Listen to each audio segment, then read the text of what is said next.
Hello everyone, welcome back to another video. I'm going to have two more cards queued up for you today. The first one is going to be Dust and or Sand. I'm still working on the name, but basic premise of it, little tagline here, is slip through the cracks. And this is a bit of an interesting one, and I'll get into the first card because it's a great illustration of why it's a pretty unique protocol. But so, Dust and or Sand, 0. It's going to be flip the highest value card in each of your stacks.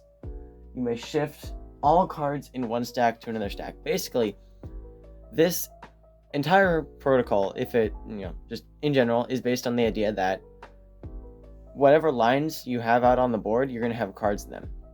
But it's a pretty unique circumstance beyond the start of the game or compiling to not ever have cards in any one of those lines. Or I guess if you want to consider it stacks for both your side and your opponent's side. Basically, that's a pretty unique state. Doesn't happen a whole lot in the game, but it'd be awesome if something could capitalize on that. And that's what Sand and or Dust is designed to do. Now, this card really kind of just allows you to shift stuff around a bit. It is taking advantage of that, though, by saying, if I, maybe say I have like a one line has like a 5 and a 3 in it. If I flip that 5, I can now move those to any other stack. Guess what? Now I have a completely fresh, completely empty stack right there, and there's other cards that take advantage of that. Dust/Sand 1, it's going to be an end effect. Now you have to shift one card. It's either your card or your opponent's card, so generally this shouldn't be an issue. Occasionally, this might be a little annoying. I really don't see it being terrible. And if there is a stack without any cards in it, draw one card. Now, this is already a very obvious case of why Sand and or Dust is pretty unique here. It's taking advantage of that, primarily through draw. I think I might have another effect in there at some point. But if you'll notice, the 0 was really there for positioning, right? It was without allowing someone to just shift instantly and get like 16 points of value and compile. That's terrible. That's why the flip your highest value in each of these was a feature on that card. It allowed you to uncover a line and have no cards in that. And now, with this, it's taking advantage of that by allowing you to draw a card each turn that there's nothing in there. And if you'll notice, this is an end effect. So it's going to be shift one card. Say you only have one card in the line, you can shift that out. And now the second part of this text activates, meaning that this is actually a lot easier to activate really early game and even a little bit of mid game than you might think. And, moving back to the 1 for a sec. Because I didn't specify, this actually applies to either side, and I kind of like that as an idea. Because now your opponent also has to consider, I need to play something somewhere, even if it's not maybe my most optimal play in general. Knowing that your opponent is going to really be looking for cards not played in any spot, is a pretty unique thing. It reminds me a bit of Unity is coming out, or Unity, Diversity, I forget, one of the two. Where basically their focus is on getting cards out on the board as well. With Unity, I believe it's just you want to have a bunch of Unity cards on the board in different spots. So that's probably more similar to this in retrospect. Diversity is just having a varied amount of cards from each protocol on the board. Either way, I like that focus of you're looking at the board state and looking at cards purely in focus to the general layout of the board state to have more interesting effect combinations. Moving on to Sand Dust 2. This can be a middle effect. Play a card from your deck in each line where you or your opponent does not have cards. Now, this is a bit of this is playing a bit to the strength of, say, like water or life or now even smoke. A bit with that idea of play a face down card in each line where blah, blah, blah, whatever. Because I like that functionality of just getting a vast amount of cards out on the board. Now, the interesting thing about this is it doesn't say face down. So this is another instance where it's a unique game state, right? Where generally there's not a whole lot of open space, playing into the theme of dust, sand, whatever. But then also, you get to really capitalize on that with cards that have active effects instantly coming in from your deck onto the board. Now, you could get something like 5, which is discard a card, whatever. Or you could get something really, really influential that might really hit hard. And admittedly, this is probably an effect that's harder to re-trigger because of the fact that if it activates once, you have everything on the board covered. you won't really have another open space unless you manage to shift that card, delete that card, whatever that was occupying that initial open space, for this to then activate again. But there's always potential, especially in combination with like the 1, remember, where you can shift a card into your turn. That is a possible way to get this to have even greater functionality later on. Alright, the 3. This is another end effect. You may shift this card to another line. Now this is may, so you don't have to. And if you do, discard 1 card. Now, the benefit of this, honestly, this is just a bit of a re-trigger card. It's meant to work as a bit of extra functionality in case you really want to move stuff around a bit, especially on the small chance that there's a unique way to play this where if you're trying to activate the 0, you could potentially get this card off. 0 activates, you end up flipping this card somehow. Like, you know, it would have to be in that line based on the rules of the game. But anyways, this card has a modest amount of synergy with the rest of Dust, but to a much higher degree, it's just a functionality card. It's kind of useful. You might not always want it, but it's there if you need it. Alright, the 4, you may delete 1 card. If you do, draw 1 card. This is pretty basic. Now, it does specify your own card, which plays again into, like, if you're deleting something to then open up a stack, make it blank, that's advantageous for you. If not, this is just a delete, which is still pretty powerful for a 4. So, kind of useful. Alright, and then the 5, classic 5, discard 1, nothing special there. Next one, Despair, inflict shared sadness. Now, I like this one a lot.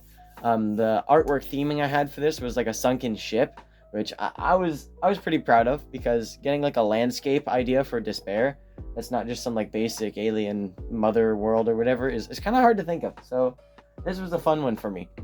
And Despair it pulls no punches. Immediately right out the gate, discard an amount of cards, delete that amount of cards. This is pretty crazy, especially if you're playing with stuff that allows you to have, you know, more than 5 held in your hand at one point. Say you have like Spirit, Speed. I believe there's the only 2 in the game at this point that allow that.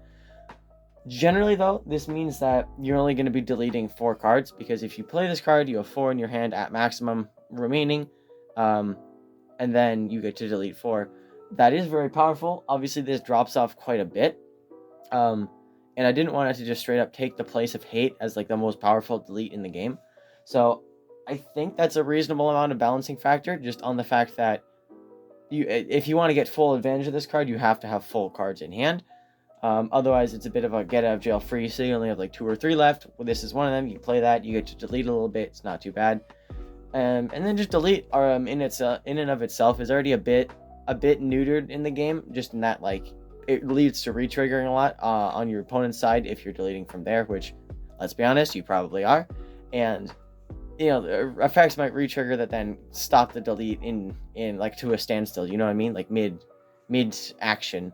So I think given the game how it functions is a bit balanced, but I'm fully willing to understand why some people are just not on board with this. Anyways, moving on to the 1. Your opponent cannot play cards next turn. Now, if you got into some re-trigger shenanigans, this would honestly be pretty annoying. Really, the only thing they can do is refresh and then gain whatever possible start or end effect benefits they want. If they have any, that would stink if they didn't. Otherwise, though, this is really just delaying the inevitable. It's allowing you a bit of stalling time and not much else. And remember, they can still refresh. If they have control, they can still influence the game. So it's not like they're just completely out of it. I like the thematic element of it with Despair, though. It's like you're bogging them down, and they just give up for a sec. You know, it's like a temporary defeat, and to me that fits very well with the idea of Despair. It's quickly infecting you into a state of sorrow and depressedness, and then you bounce back from that and go on the offensive again. All right, Despair 2, similar to Life 1, except a bit worse, because flip 1 face-up card, flip 1 face-up card now. Obviously, on the surface, this sounds incredible, and you're like, why would you give it to a 2? But for all the benefit that flipping face-up cards does provide, especially if they're high-value cards or high effect, good effect cards, it's really not that good, because a lot of the time then you're stuck in the annoying situation where you have a bunch of face-down cards that you can't flip yourself, because these are specifically flipping face-up cards to face-down. I think, especially given how Despair works, this is pretty thematic because it is a very face down heavy idea. But again, another thing where I could see people kind of questioning the inclusion of it. Alright, Despair 3. Your opponent cannot flip face down cards. This is a strong punch in the gut here. In addition to that, we have start, discard a card, or flip this card. So obviously, this is a pretty powerful ability, especially on a 3. So the start effect there is a bit of a balancing measure. If nothing else, you are guaranteed to have to discard a card for this. If you choose to flip it, that's also a valid option there. And then obviously covering that bottom effect is going to stop it from continuously happening. Generally, that's what I expect players to do with it, but you never know. If someone is trying to like cycle through really fast and just churn their cards, this might work for that. Otherwise, pretty simple idea there. Alright, Despair 4. End. Draw 1 card for every 3 face-down cards on the board. Now, this includes your face-down and your opponent's face-down, and that's what Despair is really all about. That is why the Despair 2 works reasonably well with this. That's why Despair 1 works pretty decently with this. And then Despair 0 is just kind of off doing its own thing. But it's a 0, so it has that privilege in some sense. But I see this as, frankly, it's a bit situational. If the game progresses late, it is quite powerful. It's almost a nice counter to something like Gravity Zero, where, if your opponent gets like 6 face down cards on the board, you're like, sweet, 2 cards, oh, thank you. And then this is obviously something else quite prone to getting covered, and then your effects mean nothing. But that's just kind of the risky play with a face down like this, or with a bottom effect like this. Apologies. Then finally, to round out Despair, another 5. Nothing flashy. I've been finding that just kind of... Oh, I'll go to the next thing real quick. The next thing I will unveil in the next video is Revival. That's last-ditch effort. And this one is pretty weird. So I don't know how good I feel ending off this video to start it in the next, but we will see how that goes. Anyways, I've just been realizing that if a protocol I'm creating, or like designing, brainstorming, whatever, feels very thematically tight, I generally won't include a 6 with it, unless that 6 then also adds into the theming of it very well. Because adding 6 is a thing where it's not like it detracts overall from a protocol, but I feel like just if you have a very good idea, like, a very cohesive blend of theming and elements, and they're all working together great, I generally don't want to detract from that unless it makes sense with a 6. And mainly that's just because I could add something else cool in that would have lost its spot. So something like a 1 or 2 or 3 or 4. Something that the 6 would replace, but in and of itself could have a cool effect. And honestly, one more interesting than a very blank stock 6, bad effect for you kind of thing. So that's been my take on it. I know I discussed a bunch of theory on the game and how, the design elements of it with my guy Pratik in another video. Feel free to check that out if you want. Otherwise, that's going to be it for me. I hope this speaking was a little better. It might have been worse. I'm very sorry if that's the case, but honestly, I have like 20 more of these, so I'm just trying to get through everything. That's about it. We'll catch up with Revival in the next video, and that's about it. Peace.